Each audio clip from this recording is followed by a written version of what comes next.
देखिए total 5 Indian 2 Nigerian को arrest किया है। ये एक चीटिंग सिंडिकेट था जो कि अक्रॉस इंडिया लोगों को चीट कर रहे थे और ये जो सिंडिकेट था पिछले लंबे टाइम से एक्टिव था। हमारी टीम ने टेक्निकल सर्विलेंस और इंटेलिजेंस के बेसिस पे इस पे काम करते हुए इसको पूरे को बस्ट किया है और ये लोग जो फेक लॉटरी या गिफ्ट या प्राइज स्कीम या एज ए फीमेल फ्रेंड बन के लोगों को चीट कर रहे थे।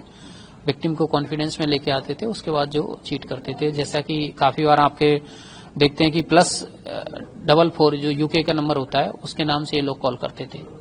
यस, उसमें आइडेंटिफाई कैसे करते थे विक्टिम, कहाँ से डेटा आता था और क्या उनको कहते थे? विक्टिम जनरली जो अभी तक इन्वेस्टिगेशन पता चला है कि फेसबुक से डेटा उठाते थे या इनको काफी सोशल मीडिया पे अवेलेबल डेटा उठाते थे या कहीं ऑनलाइन जितने भी किसी का डिटेल आ गई फिर उसको एक मैसेज छोड़ेंगे मैसेंजर के थ्रू।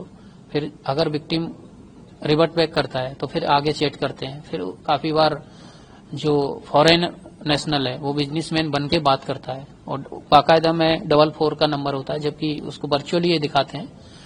तो वर्चुअल प्लेटफॉर्म का मिसयूज करते हुए ये लोग विक्टिम को अपने जाल में फंसाते थे।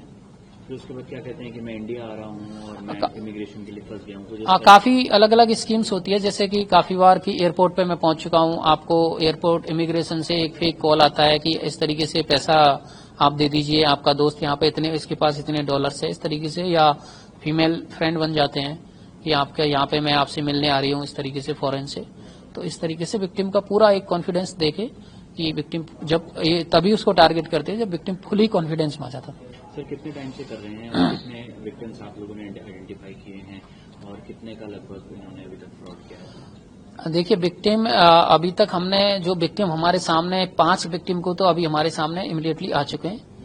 इसके अलावा 20 से जो प्रेजेंट जो अकाउंट चल रहा था, ये अकाउंट ओल्ड अकाउंट है, उसको 5 से 6 महीने चलाते हैं, उसके बाद उसको डिस्ट्रॉय कर देते हैं। अभी विकास नाम से जो इंडियंस का अकाउंट चल रहा था उसमें अभी तक 20-25 विक्टिम आइडेंटिफाइड है और इनके फोन के बेसिस पे बहुत सारे विक्टिम है, फोन का डेटा के बेसिस पे। तो काफी लंबे टाइम से ये लोग एक्टिव थे। अब अभी तक की जो डिटेल है उससे मोर देन 1 ईयर से एक्टिव थे। और ये जो दोनों आप नाइजीरियन बता रहे हैं सर, ये कब इंडिया आए? इलीगल रह रहे थे क्या? इनके पास इंडिया का वीजा था या नहीं?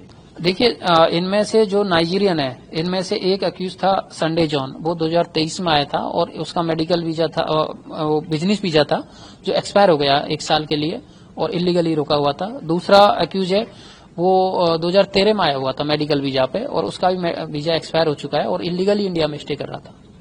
तो उसके रिगार्डिंग भी हम कंसर्न एमएससी और एफआरओ से उनकी और डिटेल, इनकी कहाँ कहाँ इन्होंने ट्रेवलिंग हिस्ट्री है, उसको चेक कर रहे हैं। ये इंडियंस पकड़े, इनकी क्या प्रोफाइल है, ये क्या करते हैं? इंडियंस जो जितने भी इंडियंस पकड़े हैं उनमें अलग अलग काम है। जैसे कि एक है मेनली मैन एक्यूज है शाहरुख और साहिद रजा। साहिद रजा सबसे पहले नाइजीरियन के कांटेक्ट में आता है और साहिद रजा इसमें 2016 में भी इसी टाइप के केस में बंद रहा है।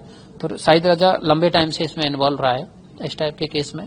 बीच बीच में अपनी एक्टिविटी बंद कर देता है फिर एक्टिव हो जाता है। और शाहरुख है जो कि इसमें अकाउंट ऑपरेट करना पूरा किस तरीके से पैसा फ्लो करेगा उस तरीके से डिसाइड करता था।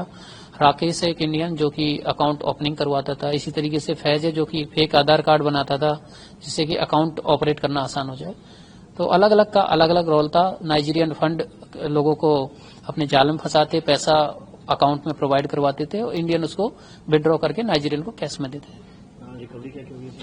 अभी तक इनसे रिकवरी में 3.63 lakh rupees, 9 mobile phone, 9 passbook, 3 chequebook और काफी सारे एटीएम कार्ड्स बरामद हुए।